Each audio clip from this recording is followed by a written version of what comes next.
Mayong adlaw ninyong tanan. So, karon nga adlaw akong i-discuss sa inyo ang control structures. So, next. Control structures. A control structure is like a block of programming that analyzes variables and chooses a direction in which to go based on given parameters. The term flow control details the direction the program takes or which way program control flows. So kini siya control structures, kini ang magtudlo sa imo kung aha ka padung or moadto based sa iyang sa gihatag na given parameters. Ang word or term nga flow control mo ni siya ang detail sa direction kung aha imong program mo adto. So mo na siya. So next. 3 basic structures. So almost all flowcharts created for purposes of solving a problem made of 3 basic structures, namely, to make the power of the flowchart really absolute. These 3 structures had to be stitched together as one. Although the linear structure can work alone a little while longer. The relation and loop structures are a little bit tied up and restricted. So, muna ang ang 3 ka basic structure nga control structures. So, 1 is linear, 2 is relation or selection, 3 is loop. So, linear structure. The linear structure is nothing more than a showing of the sequential execution of processing statement as logically described in the flowchart. Linear constructs sometimes contain processes that do not require evolution or branching out of controls and therefore can stand independently without the other. So ang linear structure kay nagapakita siya og sequential execution sa iyang process nga statement nga logically giingon sa flowchart. Ang linear nagaconstruct sometimes og process nga wala na ginahanglan og like tabang. So mahimo siya or matawag siya nga independent without others. So next, structures. Draw a flowchart to enter 2 numbers to the keyboard and then display their sums on the screen. Algorithm. Let us take the steps to deal with these steps. 1. Define A as container for variable for this first value. 2. Define B as container or variable for the second value. 3. Define S as container or variable of the sum of the first and second values. 4. Get the value of A and B. 5. Compute the sum by adding the first A and the second number value. Display the sum on the screen. So, gaya na to siya. Linear structure. No. Mo ni ang linear structure, so makita ninyo diri sa kilid. Mura ra gyud siya, mura pare-pareha ra sila sa flowchart. Nagawon siya start, na siya process, input output, process the code, input output na po dayon stop. So next is rational structures.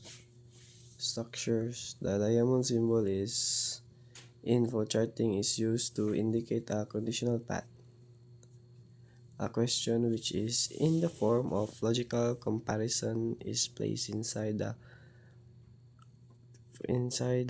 foresaid shape for evolution. The appropriate steps placed on their path, if any, are executed depending on the outcome of the test, which could lead to either true or false answer. So, kuan daw no, ang diamond symbol sa flowchart kay pasabot og conditional path. Ang question in which the form is a logical comparison nga gibutang sa sulod, and ginaingon nga ang shape nga kini kay aron ma-evaluate siya. So ang appropriate steps is kaning ibutang siya sa either path, and if unsa man gani ang outcome kay kuan na siya, pilian ra true or false ang kuan answer. So tabok na sa pikas. So mo ni siya ang kuan, like sa tawag ganing structure sa rational structure.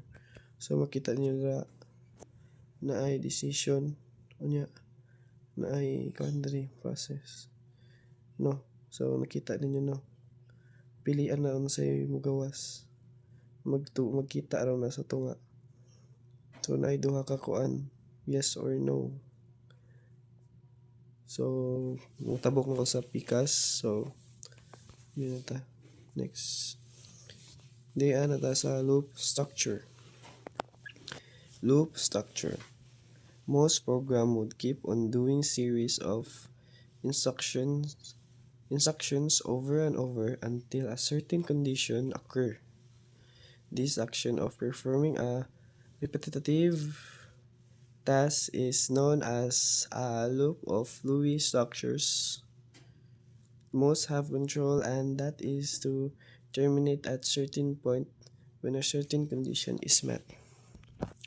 So loop structure no, mostly daw sa programs kay magsigi og balik-balik og series of instruction. Sige ra jud balik-balikon, magbalik-balik ra until na ay certain nga condition nga may tabo. Kini daw nga actions kay kuan gina balik-balik ang task. Kini siya kay gitawag siya og kuan loop. Kuan nga usually ang kuan daw ni usually kay ma-terminate daw siya in some point if ma-met na ang kuan, if makita na niya ang iyang kondisyon nga pangita or gipangayo. So next, infinite loop.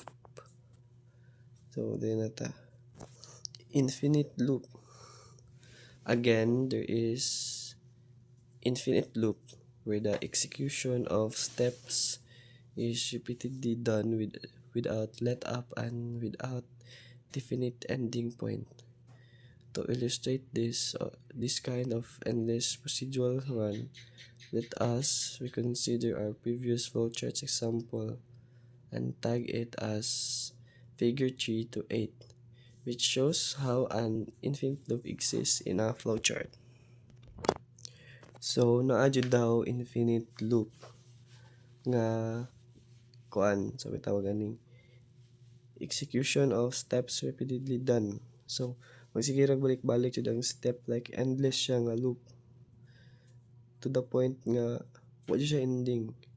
So para ma-illustrate ni nga kuan endless nga kuan procedural sa kuan pag-run, imong i-reconsider ang imong previous flowchart nga mga examples nya imong itag as figure 8 ay figure 3 to H 8 nga magpakita nga infinite loop exists, nga ipakita nga ang infinite loop nag-exist siya sa flowchart. So next, data science. Data science combines computer science with statistics and domain knowledge to extract meaningful insights and knowledge from data. It involves techniques like data mining, machine learning, and data visualization. So, data science, no? Sa word pa lang data, unya science, combination siya sa computer, unya computer science nga nice statistics and domain, and naga-extract na siya og meaningful insights and knowledge or kahibaw-an nga data nya. Kini siya naga-involve ni siya og mga techniques parehaning data mining, machine learning, and data visualization. So next, cybersecurity. Cybersecurity safeguards computer system, networks, and data from unauthorized access, attacks, and damage. It includes encryption for data security, firewalls for network traffic controls, and intrusion detection system for threat identification, protective measures like vulnerability assessment, and security training can mitigate risk and protect organization. So, ang cybersecurity na importante yun kayo sa isa ka computer. Mao ni siya ang kibali og sa mga kuan pa, mga mall or bangko, mo ni siya ang kibali gwardiya. Kini siya ang magpa kuan mag-protect sa imong system or sa imong computer na lisod siya ma-breach, dili siya madali-dali og access aron iwas sa kuan hack or unsa pa na nga kuan sa imong kuan sa nga cyber threat ana. So next,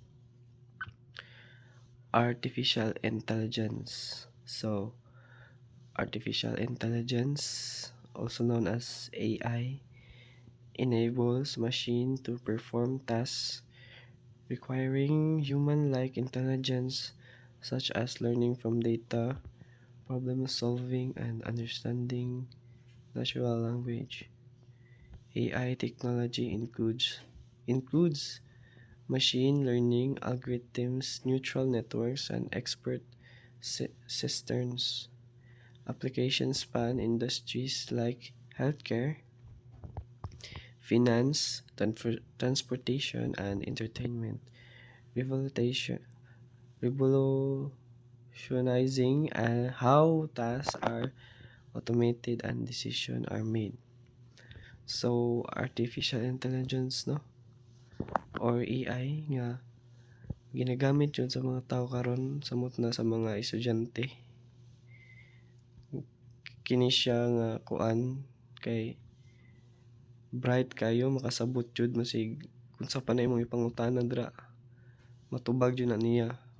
Inga na naka-advance ang atuang kuan karon, like sa panay tawag ganing advance na kayo atong mga technologies tungod sa programming na mas napasayon jud ang ato ang kinabuhi nga naata karon. So next, so that will be the end of the discussion. Thank you for listening.